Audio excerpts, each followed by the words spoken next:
যেখানে আজও কন্যা সন্তানের জন্ম অনেক পরিবারে নীরবতা আর গোপন আক্ষেপের কারণ হয়ে দাঁড়ায়, সেখানে শক্তিপুর থানার সুতাপাড়ায় ঘটল এক নজিরবিহীন ঘটনা। প্রথম কন্যা সন্তান জন্ম নেওয়ার আনন্দে গোটা গ্রাম যেন রঙিন খুশিতে ভেসে গেল। পরিবারের প্রথম কন্যা সন্তানের জন্ম হওয়ার খবর পাওয়া মাত্রই হাসপাতালের সামনে ফুল দিয়ে সাজানো গাড়ি এনে পুষ্পবৃষ্টি ও উল্লাসের মধ্যে নবজাতক ও তার মাকে নিয়ে যাওয়া হয় বাড়িতে।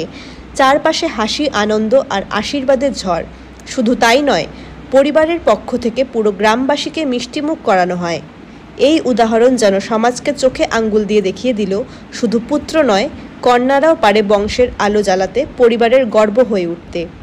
বর্তমান সমাজে যেখানে কন্যা সন্তান হওয়ায় অনেক সময় নির্যাতনের খবর আসে সামনে, সেখানে এই ঘটনা যেন এক নতুন আশার আলো। শক্তিপুরের এই পরিবার সমাজকে এক গভীর বার্তা দিল, মেয়েও আলো ছড়াতে জানে, কন্যাই গর্বের কারণ হতে পারে।